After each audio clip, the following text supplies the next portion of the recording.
subtitle so you don't miss a word. تا حالا شده جای نفر بشینی اما چیزی نگه ها، اما تو حس میکنی میدونی تو ذهنش چی میگذره، اما واقعیت اینه بیشتر آدم حرف نمیزنن اما حالت بدنشون، صورتشون، همه چیز رو لو میده. و البته اگر بلد باشی این نشونه ها رو بدونی، میتونی بدون اینکه اصلا یه کلمه بشنوی بفهمی که این طرف استرس داره نه یا راحته، دروغ میگه یا راست میگه، دوستت داره یا نه. اما سوال اینه اصلا چطوری میتونیم اینا رو بخونیم، چون ارتباط واقعی بیشتر کلمات نیستن. بخش بزرگی از ارتباطات کلا غیر کلامیه، هم بخشی که خیلی ها نمیدونن و بهت سیگنال میدن اما تا کنش رد میشی، چون نه بلدی اصلا چه شکلی بخونی نه اصلا میدونی روش هستش. و امروز با همه روزه دیگه فرق داره، چون تو میخوای بفهمی با حرکات، با حالت صورت، تو ذهن مخاطب چی میگذره. قبل از هر چیزی تا بخوایم شروع کنیم اینه که هیچ چیز قطعی نیست، هیچ چیزی به تنهایی تعیین کننده واقعیت اون نیست. مثلا یه حرکت کافی نیستش بگیم که مثلا این فرد افسرده است، این فرد مضطربه، یا یک نگاه قطعی نیست که بفهمیم این طرف میترسه یا نه. حالا یعنی چی؟ شما باید الگو رو ببینین، رشته رو ببینین، یه دفعه انجام شدن رو بررسی کنیم ببینیم که آره به این نزدیکتره. و مهمتر از اینا شرایط رو بررسی کنین، مثلا ببینید شرایط استرس دارین، که شرایط نه میتونین اشتیاق دارین، شور دارین. شرایط مهمتر از چیزیه که فکرشو میکنین. و این فرق بین نگاه کردن و خوندن واقعی. آدما پیچیده‌تر از اون چیزی هم که ما میخوایم با یک نشونه تعیین کنیم یا یک نشونه ساده قضاوتشون کنیم. همیشه یه تصویر کلی رو ببین. اگه فقط یه نشونه رو ببینی و به همون نشونه اکتفا کنی، خب اشتباه میکنی. اما اگر الگو رو ببینی نزدیک میشی به حقیقتی که آره درست حد زدم، این فکر رو تو ذهنشه. و اینجاست چند قدم از بقیه جلوتر میزنی. اولین و مهمترین چیزی که باید همیشه دقت کنی اینه که بدن آدما هیچ وقت دروغ نمیگه. شما مثلا میرین یه کافه یا مثلا یه جایی که مثلا یه ذره رسمی تره یا مثلا یه جای فضا صمیمی تره، دستتون رو قفل میکنین، قلاب میکنین، مثلا میذارین رو پاتون.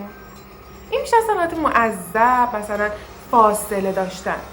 اما مثلا یه جا میرین مثلا خونه خودتون یا مثلا خونه دوستتون راحت میشین، دستتون رو باز میکنین، اینجا راحت بودن شما رو صدق میکنن. همینطور پاها، مثلا شما پاتون رو هم میندازین، خب وقتی که پاهاتون طرف مقابل باشه، مثلا طرف مقابل نشون بشه، نشونه مثلا علاقه، نزدیکی و راحتی. اما اگر متضاد این باشه، برعکسش باشه، نشونه فاصله یا دفاعه، گارده. حتما به اینو دقت کنین، چون میفهم این طرف مقابل استرس داره، استراب داره، اصلا راحت نیست تو این فضا، معذبه. و همینطور بدن، مثلا میرین مثلا با دوست صمیمیتون، مثلا یه پارتنرتون، مثلا خانواده‌تون، مثلا میرین قشنگ رو در رو صحبت میکنین، مثلا میرین جلو بهش تمایل دارین نزدیکتر بشین، این نشونه علاقه است. اما وقتی مثلا میرین مثلا مصاحبه کاری، مثلا یه جایی که فضای سنگین، ترجیح میدین عقب برین تکیه بدین صحبت میکنین، این میشه فاصله ذهنی. پس بدن قبل از مغز واکنش نشون میده. شما میتونین کلماتو کنترل کنین اما بدن رو نمیتونین کنترل کنین و قشنگ شما رو لو میده، چون خیلی وقتا ناخودآگاهه. حتی کوچکترین حرکت معنی خاصی داره و همینطور جزئیات مهمتر از چیزی که تو فکرشو میکنی. و همین جزئیات رو جلو میبره که این رفتارا رو کنار هم بچینی، تحلیل کنی، بگی آره این شخص به نظرم این داشت حالت رو به بدنش میداد، ولی اصلا کلماتی که صحبت میکنه اینطور نیست. مثلا یه جایی میری مثلا حالت معذب نشسته، دفاعی نشسته، میگه نه اوکی خوبم، من راحتم، اما بدنش اصلا تغییر نمیگیره، با اینکه زبانش میگه اوکی من راحتم، مثلا معذب نیستم. دست به همینه باید دقت کنیم. و بدنم زبان خاص خودشو داره و فقط شما باید تمرین کنی تا ترجمه کنی، مهارت توش یاد بگیری. به همین سادگی.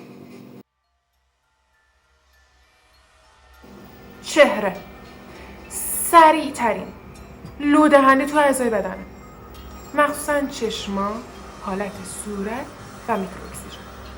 مثلا شما وقتی که لبخند واقعی میزنین ببینین گوشه چشتون یک چروک میفته، میشه لبخند واقعی. اما لبخند فیک و مصنوعی فقط لباتون کشیده میشه. همین. ما باید به حالت صورت مخاطب نگاه کنیم، چون کلا حالت صورت میلی ثانیه و میرن و میان. اما اگر تو آرومتر نگاه کنی، آرومتر تحلیل کنی، میفهمی که کدومش فیک و کدومش واقعیه. فقط باید دقتت بالا باشه. جالبتر از اینا میدونستین چشما احساس رو نمیتونن پیدا کنن، حتی اگر تو نقش بازی کنی.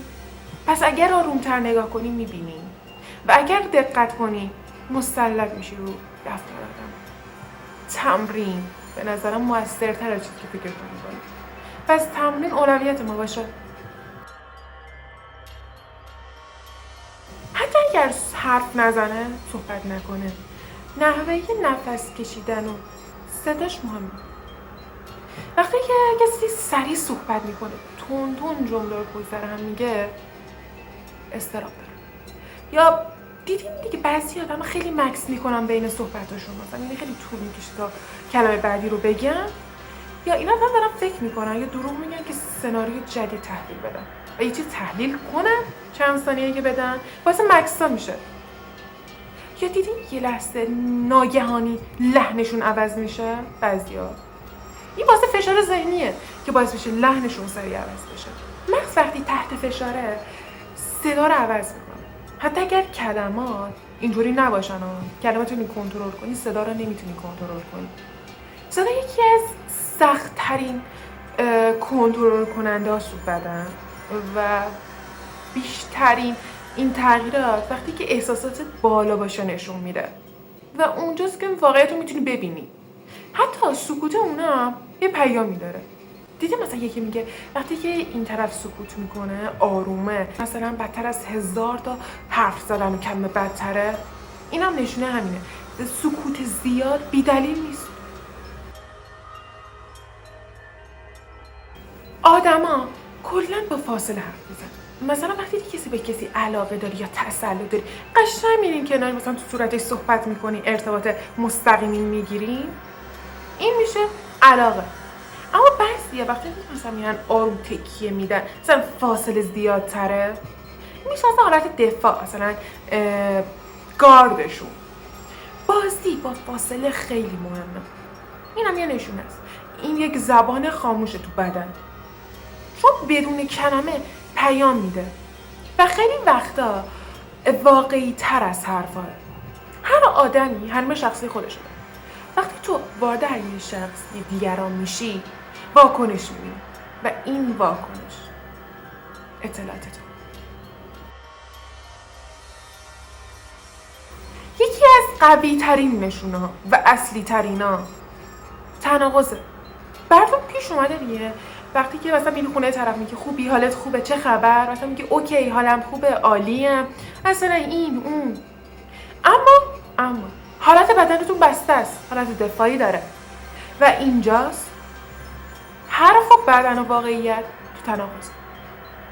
میدونستین مغز نمیتونه همه چیزو هماهنگ نگه داره؟ یه جا لطف میده و اونجا دقیقا همون چیزی که باید ببینی. اونجاست که کلمات و بدن یکی نیستن، چون بدن دروغ نمیگه. این تناقض تصادفی نیسته و اینا نشونه فشار ذهنیه و این یه حقیقته.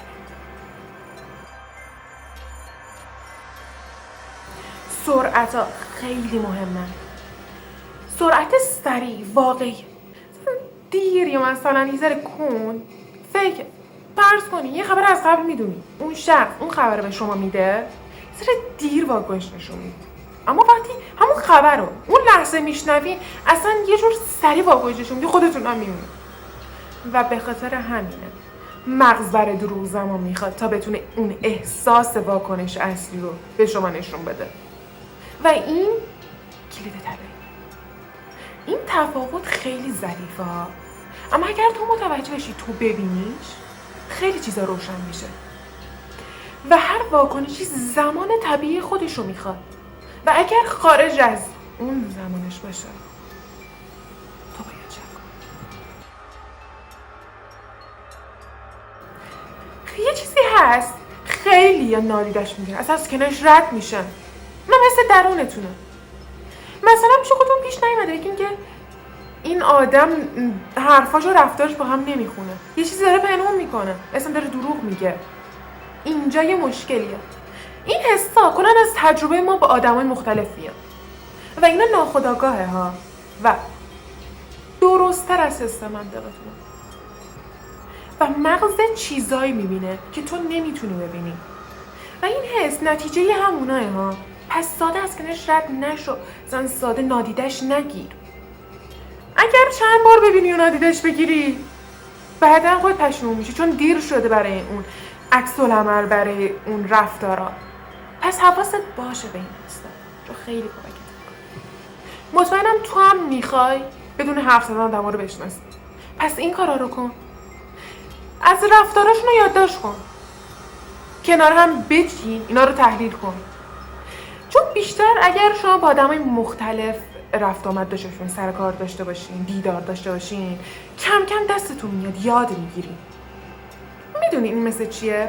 مثل شما میریم باشگاه عضله میسازین، هر چقدر تمرین میکنین قوی تر میشه. اینم همینه، چون تمرین باعث دقت میشه، دقت هم باعث فهم میشه و مهمتر از اینا فهم میشه قدرت ما و نتیجهش هم کاملا ملموس و واقعی قابل دیدنه.